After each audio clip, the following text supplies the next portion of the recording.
হরে কৃষ্ণ, সকলকে স্বাগত জানাচ্ছি আমাদের সাপ্তাহিক ভগবত স্টাডি ক্লাসে। তো আমরা আজকে দ্বিতীয় স্কন্দের চতুর্থ অধ্যায় এর বাকি অংশ আলোচনা করব। প্রতিদিন আমরা মোটামুটি 5 নম্বর শ্লোক পর্যন্ত পড়ছিলাম ঠিক মতো, তারপরে কারেন্টের কারণে ঠিকভাবে শেষ করতে পারিনি। তাই চেষ্টা করবো সেই বিষয়গুলোতে যেখানে একটু কম আলোচনা হয়েছে আজকে আলোচনার মাধ্যমে সেটিকে কাভারেজ দেওয়া, আর সেটাতে আজকে চেষ্টা করবো সম্পূর্ণ অধ্যায়টাই আমরা একটু আলোচনা করার।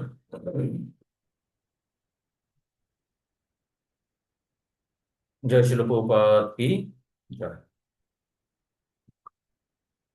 তো এই যে চতুর্থ অধ্যায় দ্বিতীয় স্কন্ধের সৃষ্টি প্রকরণ মোটামুটি 3টি সেকশনে ভাগ করা হয়েছে। প্রথম 1 থেকে 4 নম্বর শ্লোক পর্যন্ত সুত গোস্বামী পরবর্তী ঘটনাসমূহ বর্ণনা করলেন। অর্থাৎ সুখদেব গোস্বামীকে যে সমস্ত প্রশ্নগুলো পরীক্ষিত মহারাজ করেছিলেন সেই সমস্ত প্রশ্নের উত্তর ইতিমধ্যেই প্রদান করেছেন, আর পরবর্তীতে পরীক্ষিত মহারাজ যে সমস্ত প্রশ্ন করবেন সেই সমস্ত প্রশ্নের তিনি উত্তর প্রদান করবেন। তো এখানে দুইটি বিষয় রয়েছে। প্রথম 1 নম্বর শ্লোকে পরীক্ষিত শ্রীকৃষ্ণের উপর তার মনকে নিবদ্ধ করলেন। যদিও পূর্ববর্তী অধ্যায়গুলোতে আমরা দেখেছি সেখানে মূল আলোচ্য বিষয় ছিল সৃষ্টিতত্ত্ব বা বিরাট রূপের ধারণা, ঠিক আছে, নির্বিশেষ ধ্যান, এই সমস্ত বিষয়ের উপর। আর সেই সাথে যে একজন মরণাপন্ন ব্যক্তির মানুষের কর্তব্য হচ্ছে ভগবানের বিষয়ে শ্রবণ কীর্তন আলোচনা করা, সে বিষয়ে তিনি বর্ণনা করছেন। তো এই সমস্ত লীলাগুলো শ্রবণ করে পরীক্ষিত মহারাজ তার মনকে ভগবানের উপর নিবদ্ধ করলেন। 2 থেকে 4 নম্বর শ্লোক পর্যন্ত পরীক্ষিত মহারাজ সেই সমস্ত লীলাগুলো শ্রবণ করে তিনি ইতিমধ্যেই জানতেন, কারণ তিনি ছিলেন জন্ম থেকেই ভগবানের ভক্ত। তো ইতিমধ্যেই তার কোনো আসক্তি ছিল না। তিনি আরো জড়জগতের প্রতি অনাসক্ত হয়ে কৃষ্ণের প্রতি আসক্ত হয়েছিলেন। তাই কৃষ্ণ কথা শ্রবণের 2টি বিষয় রয়েছে, যেটা পরীক্ষিত মহারাজের এই 2টা অংশে আমরা দেখতে পাই। যদি যথার্থ উৎস থেকে কৃষ্ণ কথা শ্রবণ করা যায়, কৃষ্ণের প্রতি আসক্তি বৃদ্ধি পায় এবং জড়জগতের প্রতি অনাসক্তি বৃদ্ধি পায়।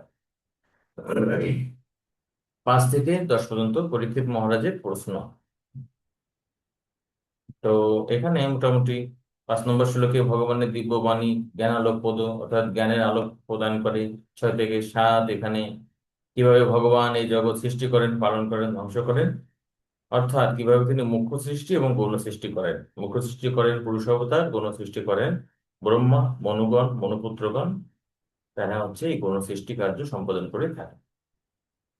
এবং ভগবানের এই সমস্ত কার্যাবলী তিনি কেন শুনতে চান? 8 নম্বর শ্লোকে বলছেন ভগবানের এই সমস্ত কার্যাবলী সেটি অসাধারণ এবং অচিন্ত। এবং 9 নম্বর শ্লোকে তিনি কিভাবে নিজেকে বিস্তার করেন এই জগতে।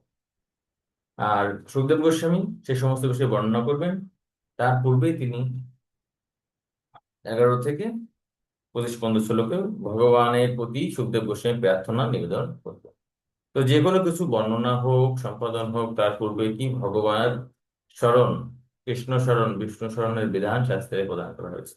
তো সেটা আমরা সুখদেব গোস্বামীর কাছ থেকে দেখতে পাই। 12 থেকে 18 পর্যন্ত এখানে ভগবানকে প্রণাম করছেন, তস্মৈ সুভদ্র শ্রবসে নমো নমঃ, এই অংশটি রয়েছে শ্লোকগুলোতে। এবং 19 থেকে 23 পর্যন্ত ভগবান আমার প্রতি প্রসন্ন হন, প্রসিদ্ধতাম মে ভগবান শতাম প্রতি, ভগবান আমার প্রতি প্রসন্ন হন।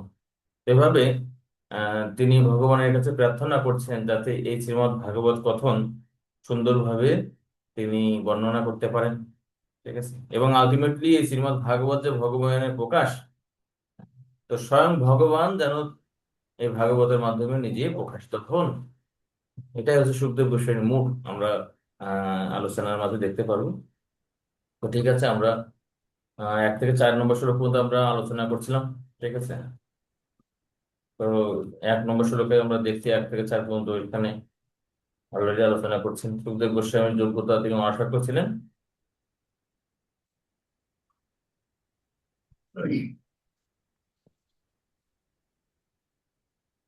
এবং যখন শ্রবণ করছেন পরীক্ষিত মহারাজ, সুখদেব গোস্বামীর কাছে তার প্রতি কি তার হচ্ছে জড়জগতের প্রতি বৈরাগ্য সম্পাদিত হয় এবং একই সাথে ভগবান বাসুদেবের প্রতি তার দৃঢ়তা বৃদ্ধি হয়।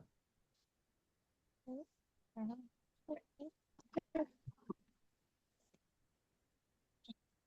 আমরা মূলত আজকে 5 নম্বর শ্লোক থেকে আলোচনা করি। এখানে পরীক্ষিত মহারাজ আবার, ঠিক আছে, কৃষ্ণ কথা শ্রবণের তো কোনো লিমিটেশন নেই, তিনি আবার সেটি শ্রবণ করতে চাচ্ছেন।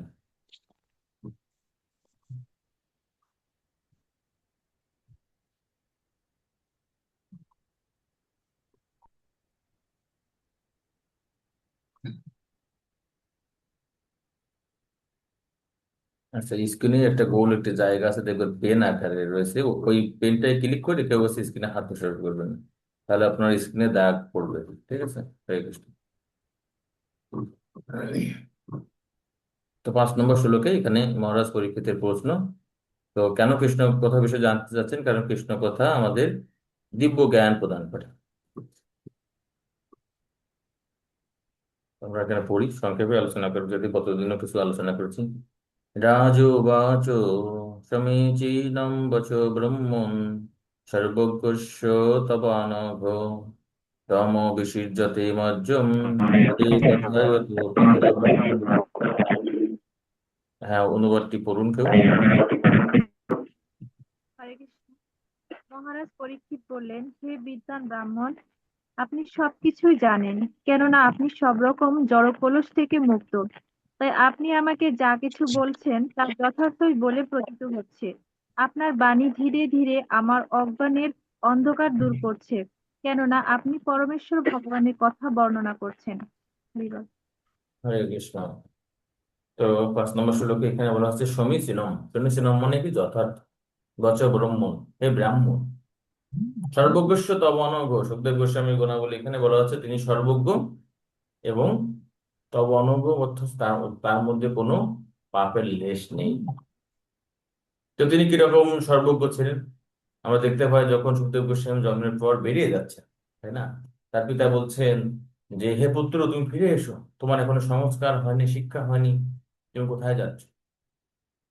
এবং তখন যে তিনি যে এভাবে যে চিৎকার করছেন, কান্না করছেন, বনের বৃক্ষগুলি থেকে সেগুলো প্রতিধ্বনিত হচ্ছে।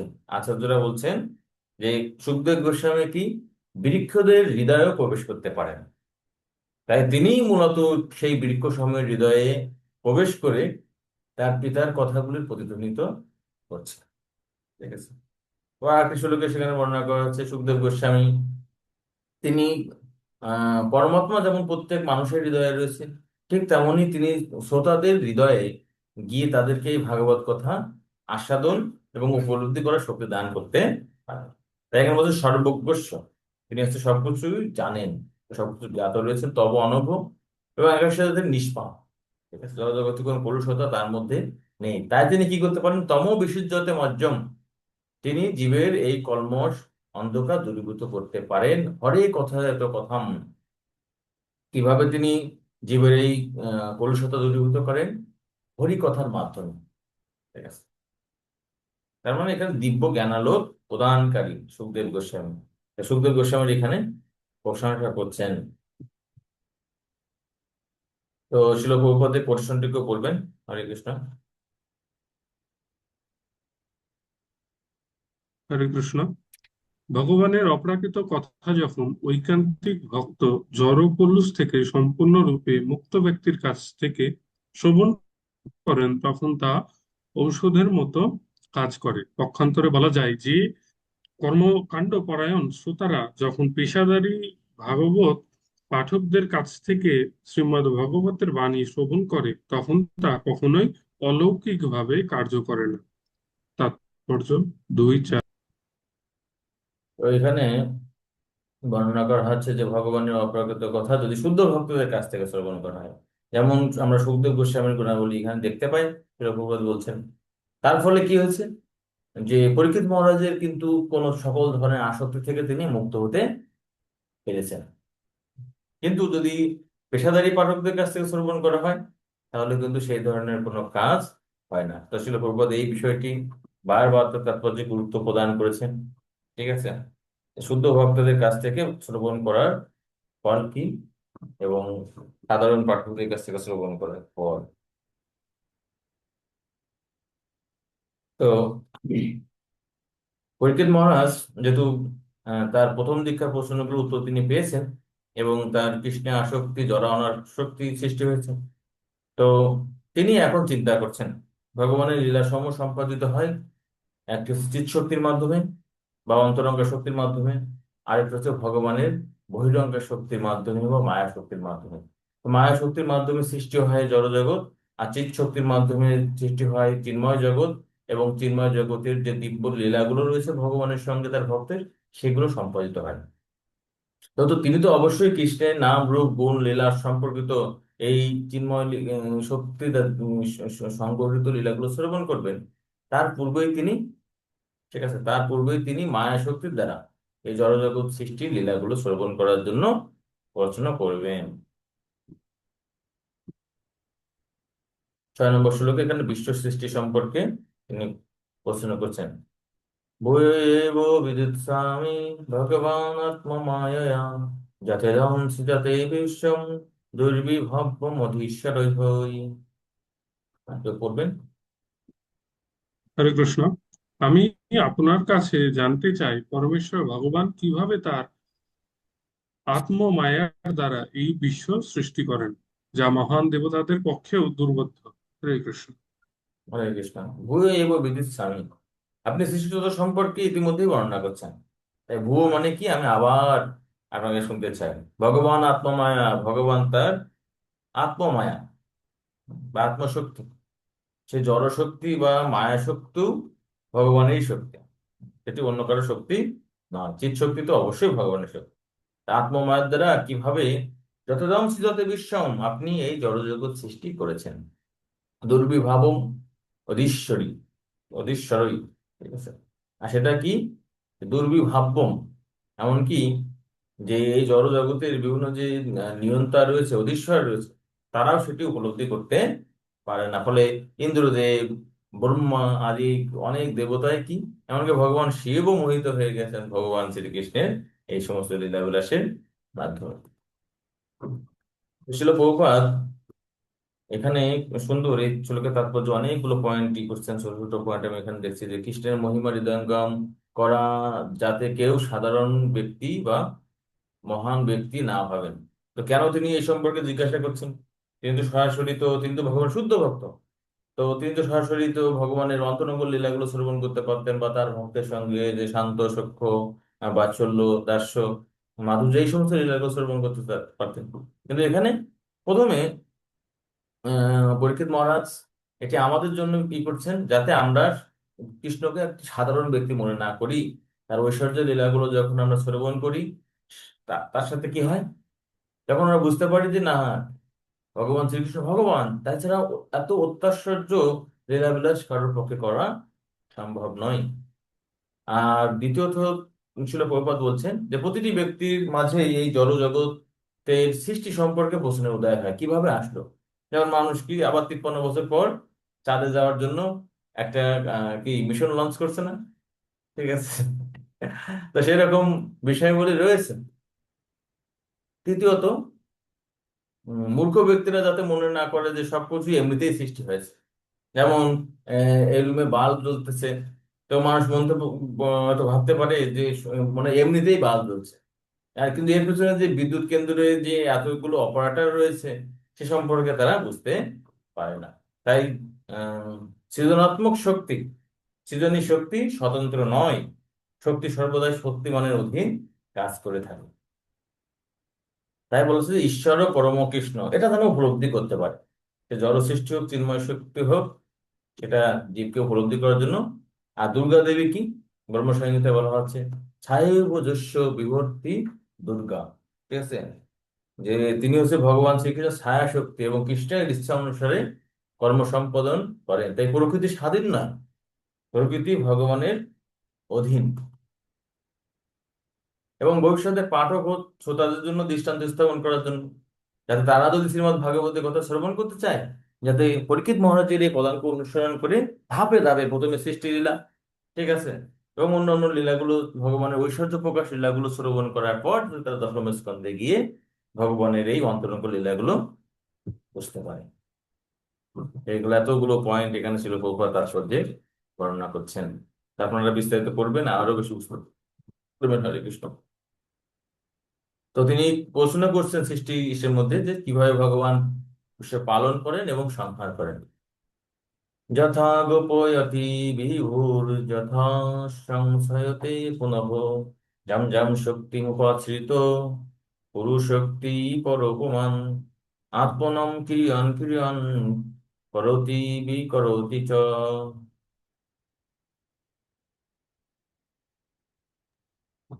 কৃষ্ণ, দয়া করে আপনি বলুন, বুদ্ধিমান পরমেশ্বর ভগবান ক্রীড়া চলে তার বিভিন্ন শক্তি এবং বিভিন্ন অংশদের কেমন ভাবে এই জগতের পালন কার্যে এবং সংহার কার্যে নিযুক্ত করেন?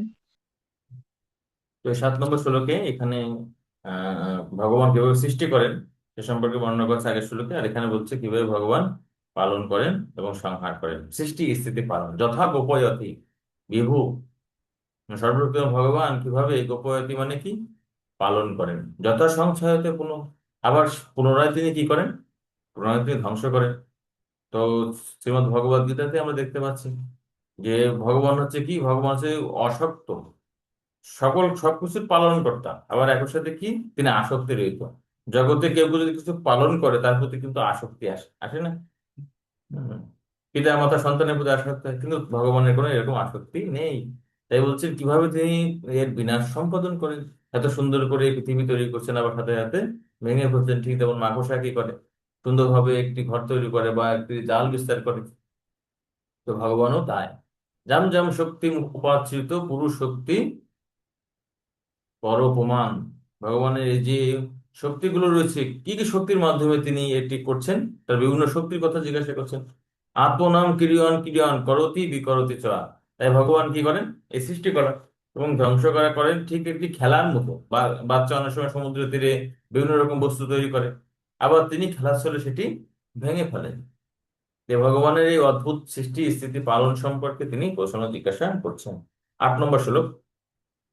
নূনম ভগবত ব্রহ্মণ হরিরদ্ভুত কর্মণ দুর্বিভাব্যম ইবা ভাতি কবিভিশ্চাপি বেষ্টিতম।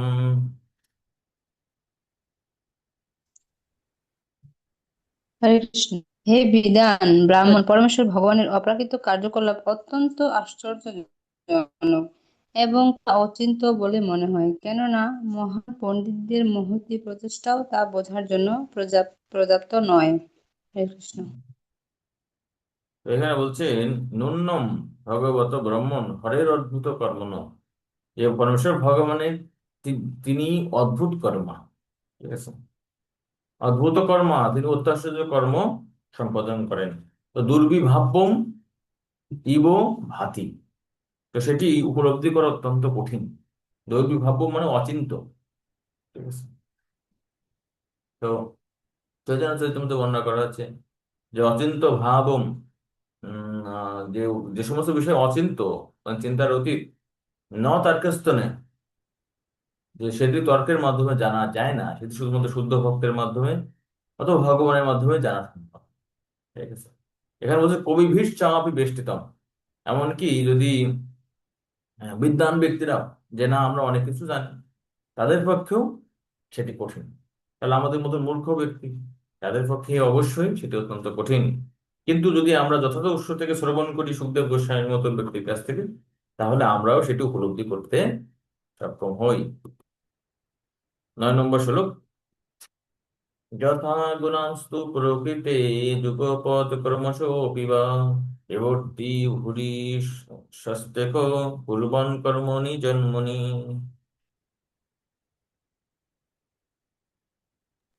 হরে হরে কৃষ্ণ। কৃষ্ণ। পরমেশ্বর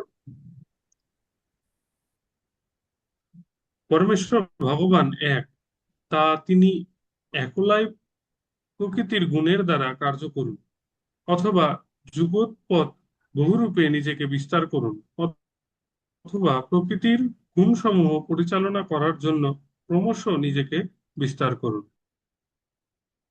এখানে বলছেন যথা গুণস্তু প্রকৃতির যুগপৎ কর্মস অপিবা, ঠিক আছে।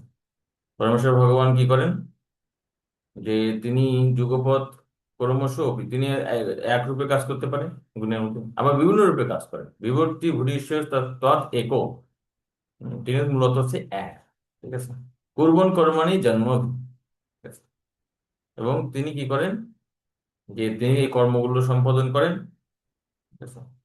অথবা তিনি বিভিন্ন অবতারের মাধ্যমে, জন্মভূমি মানে কি, তিনি জন্মগ্রহণ করেন বা আবির্ভূত হন, এর মাধ্যমে তিনি ই করতে পারেন। তো ভগবান এই জড়জগৎ যে পরিচালনা করেন, পুলকিত মহারাজ বলছেন সেটি কিভাবে, তিনি এক হয়ে একো বহু নাম যা বিদধাতু কামান, ঠিক আছে? ভগবান যদি এক, তার বিভিন্ন শক্তির মাধ্যমে, তার অবতারের মাধ্যমে তিনি এই সমস্ত লীলাগুলো সম্পাদন করে থাকেন। তো 8 নম্বর শ্লোকে এখানে যে বিষয়টি বর্ণনা করা হয়েছিল, তো যে ভগবানের যে অপরাকৃত কার্যকলাপ সমূহ রয়েছে, আশ্চর্যজনক কার্যকলাপ গুলো, সেগুলো কি বিদ্বান ব্যক্তিরাও মোহিত হয়ে যায়, মানে সে সম্পর্কে তারা উপলব্ধি করতে পারে না, সেটি প্রশ্ন ছিল। মানে সেটি তিনি বলেছেন পরীক্ষিত মহারাজ। তা আপনি উল্লেখ করেছেন যে এই বিষয়ে হৃদয়ঙ্গম করা এমনকি জ্ঞানীদের পক্ষে কঠিন, তাহলে আপনি কেন আমাকে তা জিজ্ঞাসা করছেন? হুম। তো সুখদেব গোস্বামী যদি মনোভাব এমন হয়, তো তার পরিপ্রেক্ষিতে পরীক্ষিত মহারাজ তার বিষয়টাকে জাস্টিফাই করছেন এখানে। বিচিকিৎসিতম এতৎ মে ব্রবীতু ভগবান যথা শব্দে ব্রহ্মণি নিস্নাতঃ পরস্মিন চ ভবান খলু। হরে কৃষ্ণ। দয়া করে আপনি আমার তো সন্দেহের নিরসন করুন। আপনি কেবল বৈদিক শাস্ত্র গভীর জ্ঞানপন্ন এবং তত্ত্ববেদ হন। আপনি ভগবান শ্রীকৃষ্ণের একজন মহান ভক্ত এবং তাই ভগবানের হরে তো হরে কৃষ্ণ, এখানে বলছেন যে আপনি সেটি বর্ণনা করতে পারবেন, কারণ এখানে বলছেন বিচিকিৎসতম, হ্যাঁ, এতৎ মে, আমার যে সমস্ত সন্দেহ রয়েছে সেগুলো কি, আপনি সেগুলো সমাধান প্রদান করতে সক্ষম। ব্রবতী ভগবান যথা, আপনি এগুলো বর্ণনা করতে সক্ষম, আপনি ঠিক ভগবানের মতো। ভগবান কি, ভগবানের কাছে কোনো কঠিন বিষয় আছে? না। তা আপনি হচ্ছেন ভগবানের মতো শক্তিশালী।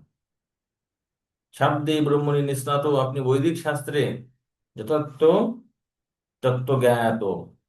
পরস্মিন ভবান খলু, ঠিক আছে? তো এখানে বলছেন পরস্মিন মানে আপনি সর্বদাই চিন্ময় স্তরে থাকেন। তাই সাধারণ জ্ঞানী ব্যক্তিরা যদিও ভগবানের এই সৃষ্টিতত্ত্ব, ভগবানের লীলা সম্পর্কে জানতে পারে না, কারণ আপনার মধ্যে যে এই সমস্ত যে গুণাবলী রয়েছে, আপনি ভগবানের শুদ্ধ ভক্ত, বৈদিক শাস্ত্র সম্পর্কে জানেন, আর ভগবানের ভক্তরা ভগবানের মতো শক্তিশালী হয়। তো সেক্ষেত্রে অবশ্যই আপনি এক্ষেত্রে উত্তর দিতে সম্ভব, যেখানে জ্ঞানী ব্যক্তিরা সেটি সম্পাদনে অক্ষম হতেও পারে।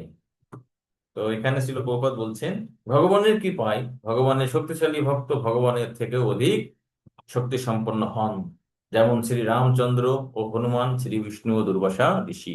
ছিল প্রভুপাদ এখানে বলছেন যে ভগবান রামচন্দ্রকে লঙ্কার সমুদ্র পার হওয়ার জন্য তাকে সেতু তৈরি করতে হয়েছে, কিন্তু হনুমান তিনি লাফ দিয়ে চলে গিয়েছেন। শ্রী বিষ্ণু দুর্বাসা ঋষিকে বলছেন আমি তোমাকে রক্ষা করতে পারবো না, কিন্তু আহ অম্বরীশ মহারাজ চক্রের হাত থেকে দুর্বাসা ঋষিকে রক্ষা করেন, ঠিক আছে? তাই ভগবানের ভক্ত ভগবানের শক্তিতে বলীয়ান হয়ে ভগবানের ক্ষেত্রেও যে সমস্ত কার্য মানে অসম্ভব, সেগুলো সম্পাদন করতে পারেন, ঠিক আছে? তাই এটাই হচ্ছে ভগবানের ভক্তের শক্তি। তো এখানে আরেকটি বিষয় বলছেন, ছিল প্রভুপাদ বিশ্বনাথ চক্রবর্তী ঠাকুরের রেফারেন্স দিয়ে উৎসাহী বৈষ্ণবদের সদুপদেশ দেওয়ার প্রসঙ্গে বলেছেন যে তাদের কেবল ভগবানের লীলা, যেমন রাসলীলা শ্রবণে উৎসাহী হওয়া উচিত নয়, পক্ষান্তরে পরীক্ষিত মহারাজের মতো আদর্শ শিষ্য এবং সুখদেব গোস্বামীর মতো আদর্শ গুরুর দৃষ্টান্ত অনুসরণ করে পুরুষাবতার রূপে ভগবানের সৃষ্টিতত্ত্ব সম্বন্ধে শ্রবণ করতেও গভীরভাবে আগ্রহী হওয়া উচিত। তো প্রথম স্কন্ধের শেষের দিকে এবং প্রথম স্কন্ধ প্রথম অধ্যায়ে বিশালভাবে এই সম্পর্কে বর্ণনা করছেন শিল প্রভুপাদ রঘুনাথ তাৎপর্য, যে এটি অত্যন্ত গুরুত্বপূর্ণ বিষয়। এই সমস্ত তাৎপর্যগুলো শ্রবণ করার পর অনেকেই একটা ভুল ধারণা পোষণ করে যে না, ভাগবত পড়া যাবে না, চৈতন্য চরিতামৃত পড়া যাবে না, এমন নয়। মূলত ধারাবাহিক ভাবে প্রথম হচ্ছে গীতা পড়তে হবে, তারপরে শ্রীমদ্ দু একবার গীতা পড়ার পর মোটামুটি উপলব্ধি হলে তখন এই ভাগবতের তাদের ক্রমান্বয়ে প্রথম স্কন্ধ দ্বিতীয় স্কন্ধ এইভাবে অগ্রসর হতে হবে। তারপরে ভাগবত পড়ার পর 363 তো শুরু করতে পারেন। ঠিক আছে, কেন পড়া যাবে না, তো সেটি বর্ণনা করা হচ্ছে যে যাতে তারা ভগবানকে উপলব্ধিতে যাতে ভুল না করে। ঠিক আছে, সেজন্য এটি বর্ণনা করা হয়েছে। কিন্তু তার ফলে কি, এমন কথা একদিন একজন বলছেন যে প্রভু আমার মেয়ে কি পড়তে পারবে, সে তো ভক্ত, গীতা পড়ছে, এরকম লেখাপড়া করে। ঠিক আছে, আমি বলছি অবশ্যই পারবে, কেন পারবে না। তখন বলছেন না, একজন ভক্ত বলছে না, এই গীতা পড়ুক, ও তো এখন বয়স হয়নি, অমুক তমুক। ঠিক আছে, তো এত উচ্চ শিক্ষিত মানুষ ভক্তিজন পালন করতেছেন, তিনি গীতা অধ্যয়ন শেষ করছেন দু একবার, তিনি কেন হচ্ছে ভাগবত অধ্যয়ন করতে পারবেন না। তো এক্ষেত্রে আমাদের সাবধান থাকা উচিত। অবশ্যই আমরা জাম করে কোথাও যাব না, তো ধারাবাহিক ভাবে কারো আনুগত্য থেকে আমরা এই সমস্ত দিব্য গ্রন্থ অবশ্যই পড়তে হবে। ভাগবত না পড়লে একজন ব্যক্তি ভক্তি জীবনে কিভাবে এগিয়ে যায়, কখনোই সম্ভব নয়। কিন্তু ছিল প্রভুপাদের মুড অ্যান্ড মিশন আমাদেরকে কি প্রদান করছেন, এবং শাস্ত্রেও আমরা দেখতে পাচ্ছি এখানে পরীক্ষিত মহারাজ নিজেই প্রথম সৃষ্টি তত্ত্ব সম্পর্কে জানতে চাচ্ছেন। ঠিক আছে, তো এই বিষয়টি আমাদেরকে যথার্থভাবে উপলব্ধি করা উচিত। সেটি আমাদের নিজেদের জন্য যেমন কাজ দিবে, একই সঙ্গে যারা আমাদের কাছে পরামর্শ চাইবেন তাদেরকেও আমরা যথার্থ দিক নির্দেশনা প্রদান করতে পারবো। তো এগুলো ছিল আগামী ক্লাসেরই, আমরা আবার আহ এগুলো আমরা দেখছি। এখন আমরা আলোচনা করব। তো এখানে আমরা মোটামুটি যে 1 থেকে 10 নম্বর শ্লোক পর্যন্ত পড়ছি, বিগত ক্লাসটা শেষ করলাম। আজকে যে বিষয়টা রয়েছে সেটা 11 থেকে 25 পর্যন্ত। সেখানে ভগবানের প্রতি সুখদেব গোস্বামীর প্রার্থনা।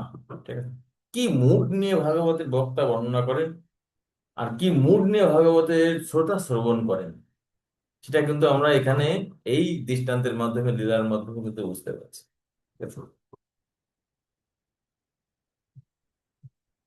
তো প্রশ্নের সময় উত্তর দেওয়ার পর সুখদেব গোস্বামী এখন আরো প্রশ্নের উত্তর প্রদান করবেন, তারপর তিনি ভগবানের কাছে প্রার্থনা করছেন। 11 নম্বর শ্লোক। শ্রুতোবাচ ইতি উপমন্ত্রিত রাজ্ঞা তথানুকথন হরেঃ হরি ঋষিকেশ মনুস্মৃত অতিবক্তুম পুরুচক্রমে। হরে কৃষ্ণ। সুত গোস্বামী বললেন, রাজা কর্তৃক এইভাবে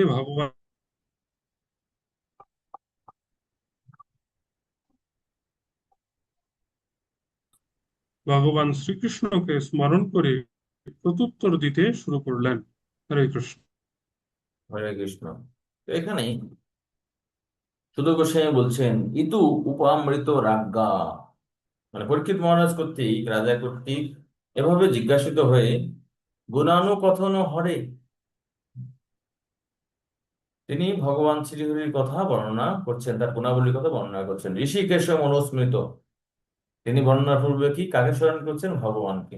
প্রতি বক্তুম পুরুষক্রমে, তিনি প্রত্যুত্তর দিতে শুরু করলেন। তো শিল প্রভুপাদ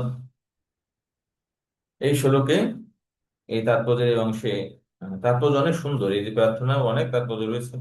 তো এত তাৎপর্য তো আসলে স্লাইডে দেওয়া সম্ভব নয় সময় স্বল্পতার জন্য। তো কিছু কিছু পয়েন্ট আমি নিয়েছি, বাকিগুলো আমরা আলোচনা করার চেষ্টা করবো সংক্ষেপে, আর আপনারা অধ্যয়ন করবেন। ঠিক আছে, বিশেষ করে যখনই প্রার্থনা রয়েছে, প্রার্থনা কি, এগুলো হচ্ছে ভক্তের প্র্যাকটিক্যাল হচ্ছে অনুভূতি ভগবানের প্রতি। এগুলো আমাদেরকে খুব সহজভাবে ভগবানকে উপলব্ধি করতে সহযোগিতা করে। এবং দেখবেন ভাগবতের বিশেষত্ব কি, আপনি যে কোনো লীলায় আপনি ভক্তের লীলাগুলো শ্রবণ করবেন, দেখবেন সেখানে ভগবানের প্রতি প্রার্থনা, ঠিক আছে, এবং তার হৃদয়ের প্রার্থনাগুলো সেখানে রয়েছে। আসলে প্রভুপাদ সেই প্রার্থনার প্রাঞ্জল তাৎপর্য প্রদান করছেন। ঠিক আছে, তো এখানে ভাগবতের বক্তার মনোভাব সম্পর্কে তাৎপর্যের অংশ এখানে বর্ণনা করছেন। ভগবত ভক্তরা যখন পরমেশ্বর ভগবানের দিব্য গুণাবলী বর্ণনা করে ভাষণ দেন, তখন তারা মনে করেন না যে তারা স্বতন্ত্র কিছু করতে পারেন। তারা মনে করেন যে সমস্ত ইন্দ্রিয়ের প্রতি পরমেশ্বর ভগবান ঋষিকেশ তাদের দিয়ে যা বলান তাই কেবল তারা বলতে পারেন। ঠিক আছে, এজন্য বক্তা কেন মঙ্গলাচরণ করে, কেন আমাদের ভাগবত পাঠের ক্ষেত্রে মঙ্গলাচরণ করতে হয়? মঙ্গলাচরণ করা হয় বিঘ্ন নাশের জন্য। তাতে গুরুত্বপূর্ণ কি? অসপিসিয়াস ইনভোকেশন অফ লর্ড, ভগবানকে কি দিব্য স্মরণের মাধ্যমে কি হয়? প্রকৃতপক্ষে ভাগবতের কথা বক্তা যখন বর্ণনা করে সেগুলো তার কথা না, স্বয়ং ভগবান তার মুখ দিয়ে এই ভাগবতের কথা বর্ণনা করা। ঠিক আছে, এজন্য ভগবানকে স্মরণ করতে হয়, যেটা সুখদেব গোস্বামীর ক্ষেত্রে দেখতে পাচ্ছি, সুত গোস্বামীর ক্ষেত্রেও আমরা দেখতে পাই। চৈতন্য চৈতন্যের অথর কৃষ্ণদাস কবিরাজ গোস্বামীর ক্ষেত্রে দেখতে পাই। ঠিক আছে, সুত গোস্বামী তো এগুলো হচ্ছে কর্তব্য। ঠিক আছে, আর এটা হচ্ছে ভাগবত বক্তার মনোভাব। তো 12 থেকে 18 পর্যন্ত এই সেকশনে দুইটা অংশে ভাগ করা হয়েছে। 12 থেকে 18 পর্যন্ত তিনি একটি বিষয় এখানে বলছেন, আমি পরমেশ্বর ভগবানের প্রতি ভগবানকে প্রণতি নিবেদন করি, যিনি, ঠিক আছে, যিনি কি কি করেন সে সম্পর্কে বিভিন্ন ভাবে তিনি এখানে বর্ণনা করছেন। শ্রী শুক উবাচ নমো পরস্मै পুরুষায় ভূয়সে সদ উদ্ভব স্থান নিরোধ লীলয়া গৃহীত শক্তি ত্রিততায় দেহিনাম অন্তর্ভাবয়ান উপলক্ষ্য বত্মনে।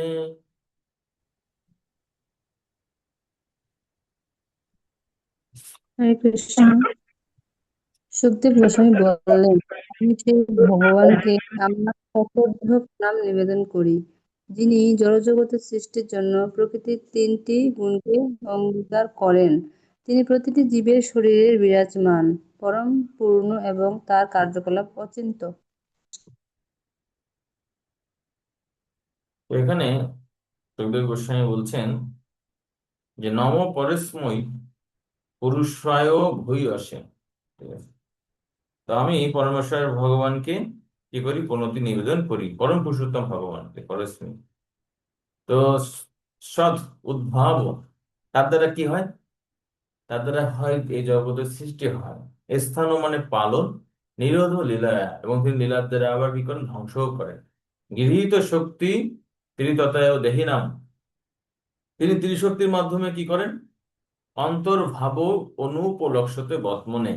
ঠিক আছে, তিনি তিনটি ত্রিততায় মানে কি 3টি গুণের মাধ্যমে, ঠিক আছে, সেগুলো তিনি ধারণ করেন, অঙ্গীকার করেন, এবং তিনি প্রতিটি জীবের কি হৃদয়ে বিরাজমান। ঠিক আছে, শরীরের মধ্যে রয়েছে পরমাত্মা রূপে। এটা এখানে বর্ণনা করা। 13 নম্বর শ্লোক, এই প্রার্থনাগুলো সুন্দর।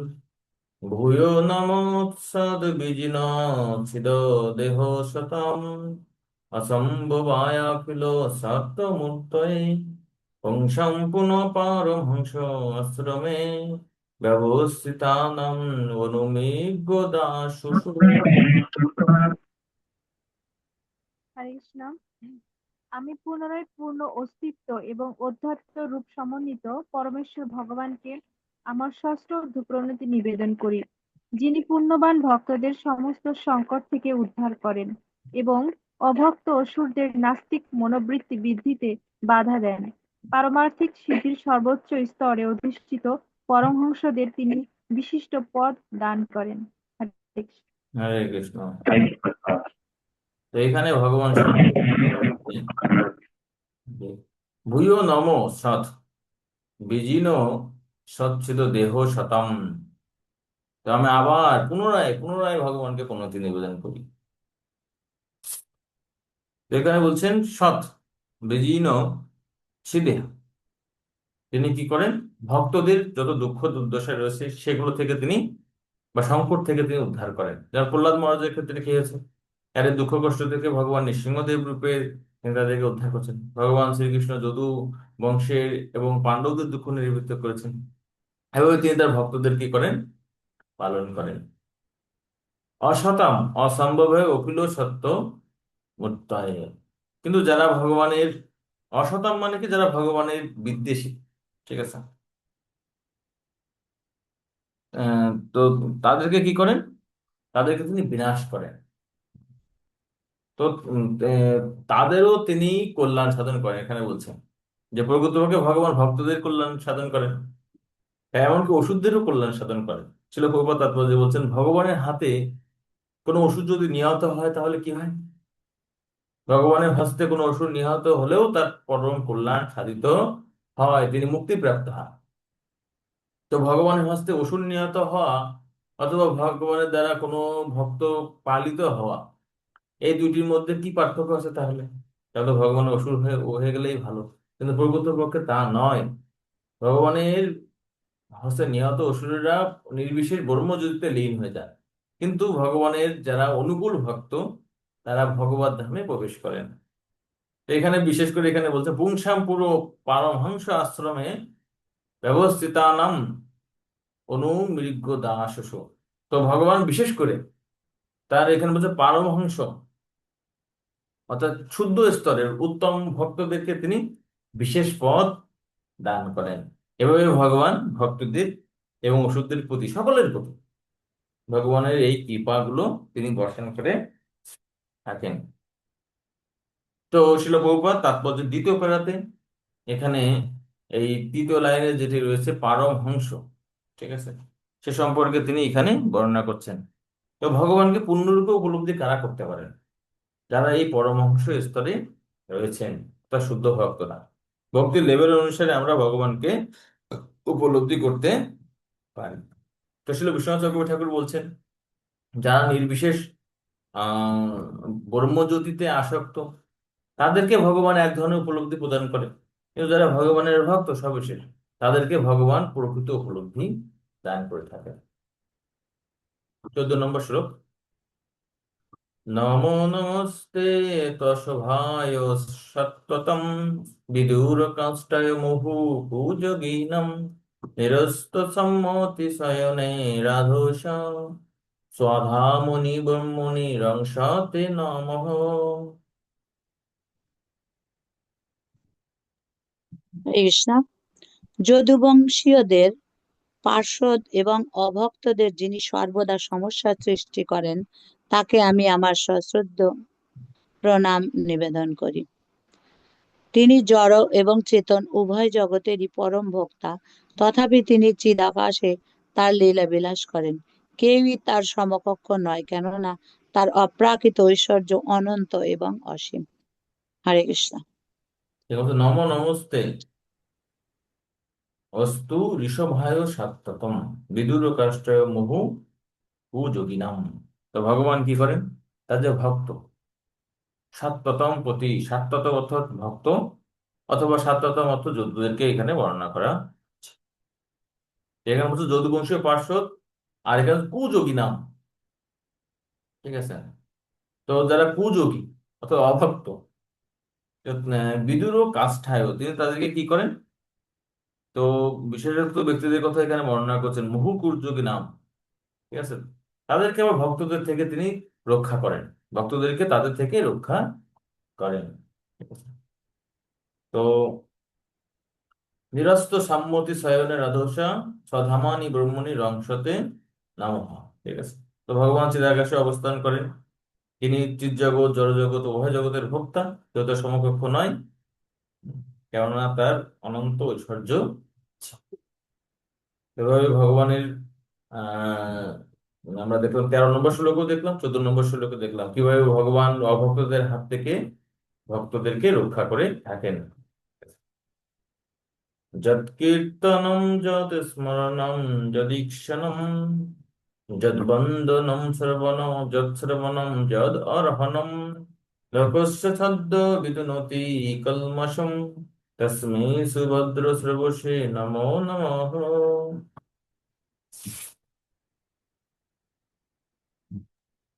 হরে কৃষ্ণ। আমি সেই সর্বমঙ্গলময় ভগবান শ্রীকৃষ্ণকে আমার সশ্রদ্ধ প্রণাম নিবেদন করি, যার যশ গাথা কীর্তন স্মরণ দর্শন বন্দন শ্রবণ এবং পূজনের ফলে সমস্ত পাপরাশি অচিরেই ধৌত হয়। হরে কৃষ্ণ। হরে কৃষ্ণ। প্রভু যদুবংশীয়দের পার্ষদ এবং অভক্ত তুলনা করেছে কেন, আমি এটা বুঝতে পারলাম না। আগের শ্লোকে হ্যাঁ, মানে যদুবংশীয়দের পার্ষদ এবং অভক্ত।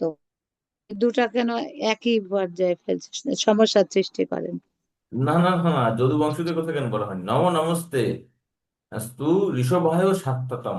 ঠিক আছে, তো এখানে যে বিষয়টি বর্ণনা করা হচ্ছে যে আমি প্রণতি নিবেদন করি, ঋষভায় মানে মহান পার্শ্বদ। মহান পার্শ্বদ কারা?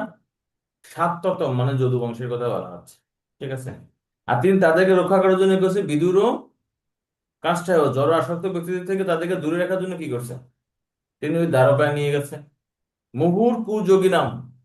তো মুহুর কুযোগী নামে শব্দ এখানে এই করা হচ্ছে যে যারা হচ্ছে অভক্ত তাদেরকে, যেমন কি কংস তো মারা গেছে, তারপরে যে জরাসন্ধ ছিল কতবার আক্রমণ করছে। ঠিক আছে, তো তাদের থেকে তিনি তার ভক্তদেরকে এই করেন, দূরে রাখেন, যারা যারা যারা উৎপাত করে। তো সেই ক্ষেত্রে এখানে বর্ণনা করছেন যদুবংশীয় পার্ষদ এবং অভক্তদের যিনি সর্বদা সমস্যা সৃষ্টি করেন। ঠিক আছে, তো ও, সেটাই এখানে কি হচ্ছে। এবার বুঝতে এখানে যদি এবার এক বুঝতে পেরেছি। হয়েছে, কিন্তু যদুবংশদেরকে তিনি তো রক্ষা করেন। বুঝা গেছে? হ্যাঁ হ্যাঁ, এবার বুঝতে পেরেছি, মানে যদুবংশীয় পার্শ্বদেরও রক্ষা করেন, আবার অভক্তদের যারা হ্যাঁ, সমস্যার সৃষ্টি করেন তাকে হচ্ছে আম, উম, তাদের হচ্ছে ইয়ে করেন। কিসে রাখেন? দূরে রাখেন। ঠিক আছে, এটা হ্যাঁ হচ্ছে। হ্যাঁ হ্যাঁ, এবার বুঝতে পেরেছি। ওকে, ঠিক আছে। ঠিক আছে, ধন্যবাদ। 15 নম্বর শ্লোকে বলছেন, খুবই সুন্দর শ্লোক, যে যৎ কীর্তনম, যার কীর্তন কেউ যদি শ্রবণ করে, যৎ শরণাম, যাকে কেউ স্মরণ করে, যৎ ঈক্ষানাম, যাকে দর্শন করলে, যৎ বন্দনা, যাকে বন্দনা করলে, যৎ শ্রবণাম, যার সম্পর্কে শ্রবণ করলে, যৎ অহর্ণম, যাকে পূজন করলে, লঘুচ্ছ সদ্য বিদুনতি কলমশম, লোকজ মানে মানুষ কি করে? সমস্ত ধরনের কলুষতা, পাপ থেকে তারা দূরীভূত হয়। তস্মেই সুভদ্র স্রবসে নমো নমঃ। ঠিক আছে, সেই পরমেশ্বর ভগবান যিনি সকল প্রকার সুভদ্র অর্থাৎ মঙ্গল সৃষ্টি করেন। ঠিক আছে, তাকে আমি আমার প্রণতি নিবেদন করি। ঠিক আছে, তো এখানে ছিল প্রভুপাদ এখানে সুন্দরভাবে তাৎপর্য প্রথম বেড়াতে বলতেছেন যে কিভাবে সাবলীল ভাবে খুব সহজেই পাপ থেকে মুক্ত হওয়া যায়। ঠিক আছে, আমরা এখানে দেখতে পাই। ঠিক আছে, সুন্দর তাৎপর্য রয়েছে, আপনারা পড়ে নেবেন। কিন্তু এক্ষেত্রে ছিল প্রভুপাদ একটা বিষয় এখানে বলছেন, তো এত কিছু ভাবে পাপ থেকে মুক্ত হওয়া যায়, কিন্তু তাই বলে কোনো ব্যক্তি পাপ কর্ম করবে আবার একই সাথে কীর্তন স্মরণ, ভগবানের দর্শন বন্দন, ঠিক আছে, শ্রবণ, পূজন, এগুলো করলে হবে না। ঠিক আছে, পাপ কর্ম করা যাবে না। যে না, তখন কখন সেটি নাম বলে পাপ আচরণ হয়ে যাবে। এভাবে তিনি ভক্তদেরকে আমাদেরকে সতর্ক করেছেন যেন আমরা নাম বলে পাপ আচরণ না করি। 16 নম্বর, বিচক্ষণ চরণ পোষণ সঙ্গম বুধস্ত অভয়ত অন্তরাত্মন বিনন্তি হি ব্রহ্ম গতিং গত কুলম্ম তস্মৈ সুভদ্র সর্বশে নমো নমঃ। হরে কৃষ্ণ। আমি সর্বমঙ্গল ভগবান শ্রীকৃষ্ণকে বারংবার আমার প্রণতি নিবেদন করি। তার চরণ কমলে শরণ গ্রহণ করার ফলে পরম বুদ্ধিমান ব্যক্তিরা বর্তমান এবং ভবিষ্যতের সমস্ত জড় আসক্তি থেকে মুক্ত হন এবং অনায়াসে চিন্ময় জগতের প্রতি অগ্রসর হন। হরে কৃষ্ণ। তো বিচক্ষণা মানে বুদ্ধিমান ব্যক্তিরা, ভগবানের ভক্তরা, যৎ চরণ উপাসনাথ, ভগবানের চরণের উপাসনা আরাধনার করার ফলে কি হয়? সঙ্গম বোধস্য উভয়ত অন্তরাত্মনা, তারা সমস্ত ধরনের আসক্তি থেকে মুক্ত হয়। বোধস্য উভয়ত মানে কি? উভয়স্ত মানে হচ্ছে এই জীবনের অথবা পরবর্তী জীবনে, অর্থাৎ বর্তমান এবং ভবিষ্যতের যত ধরনের আসক্তি আছে সমস্ত আসক্তি থেকে মুক্ত হওয়া সম্ভব। ঠিক আছে, অন্তরাত্মনা হৃদয়ের এবং আত্মার। তারপর হচ্ছে বিন্দতি হি ব্রহ্মগতিম গত কলমা তস্मै নমো সুভদ্র সর্বস্ব নমো নমঃ। ঠিক আছে, তো তখন কি হয়? তখন আমাদের ব্রহ্মগতিম, ব্রহ্মগতিম শব্দের অর্থ হচ্ছে কি? তিনি পারমার্থিক জগতের প্রতি, তো ভগবত ধামের প্রতি তার আসক্তি, চিন্ময় জগতের প্রতি তার আসক্তি হয়। তাই ভগবানের কথা যখন শ্রবণ করি তখন দুইটা বিষয় একই সঙ্গে জড় আসক্তি দূরীভূত হয়, আর মানে অনাসক্তি আসে। ভগবানের কথা শ্রবণ করলে অনাসক্তি আসে জড় বিষয়ে, আসক্তি আসে কৃষ্ণের বিষয়ে। আর জাগতিক বিষয় শ্রবণ করলে আসক্তি আসে জড়জগতের প্রতি এবং অনাসক্তি আসে কৃষ্ণের প্রতি। তো সেক্ষেত্রে আমাদেরকে বিশেষভাবে বিবেচনা করতে হবে তাহলে আমরা কোনটা করবো। ঠিক আছে, যেমন শিল প্রভুপাদ এখানে উদাহরণ দিচ্ছেন তাৎপর্যে, অর্জুন কি প্রথমে কিন্তু যুদ্ধ করতে চাননি, তার জড় বিষয়ের প্রতি আত্মীয় স্বজনের প্রতি আসক্তি ছিল, কিন্তু কৃষ্ণের কথা শ্রবণ করার ফলে কি হয়েছে, তখন তিনি কিন্তু এই জড় আসক্তি ত্যাগ করে, ঠিক আছে, তিনি ভগবানের কথায় যুদ্ধ করতে রাজি হয়েছিলেন। 17 নম্বর শ্লোক।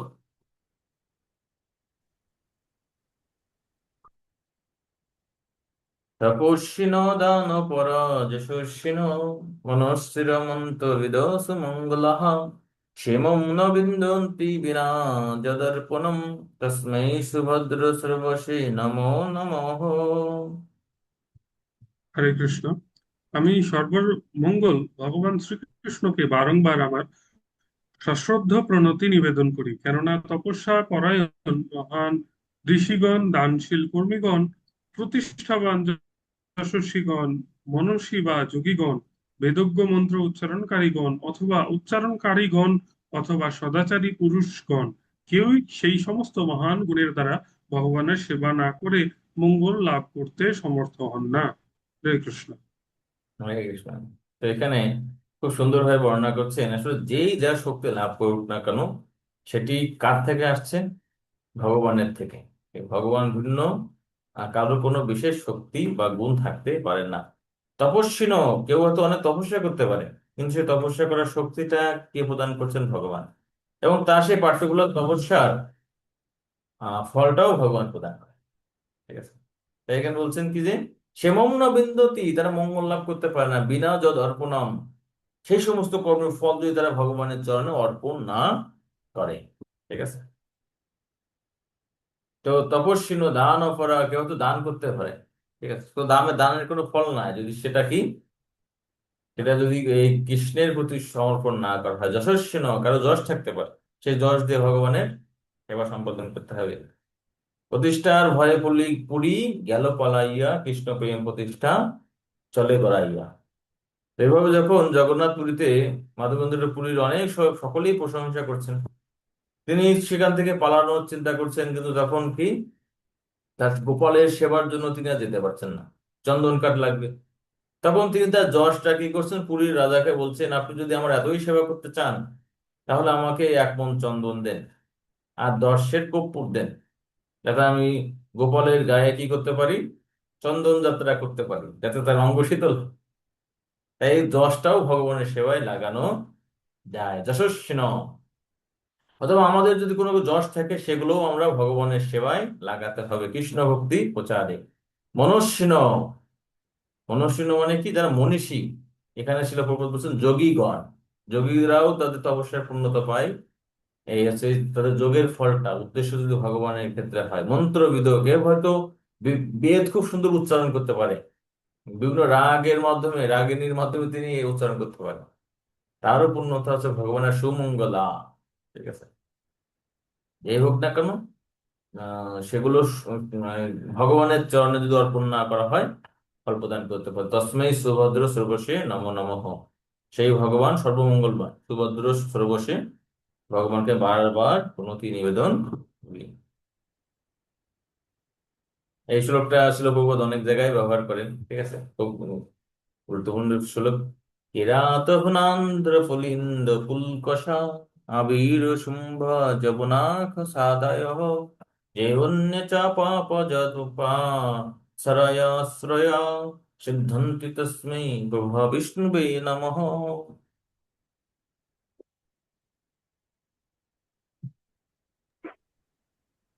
হরে কৃষ্ণ। কিরাত হুন, আন্ধ্র পুলিন্দ, পুলঙ্কষ, আবির, শুক্র, শ্রবণ, খস তথা অন্যান্য সমস্ত জাতির পাপাসক্ত মানুষেরা যার ভক্তদের শরণ গ্রহণ করার ফলে শুদ্ধ হতে পারে, আমি সেই পরম শক্তিশালী পরমেশ্বর ভগবানকে আমার সশ্রদ্ধ প্রণতি নিবেদন করি। হরে কৃষ্ণ। তো এখানে বিভিন্ন ধরনের পাপ জাতি, পাপ জন্ম ব্যক্তিদের কথা বর্ণনা করছেন, যারা জন্ম থেকেই এই ধরনের পাপ কর্ম করে থাকেন।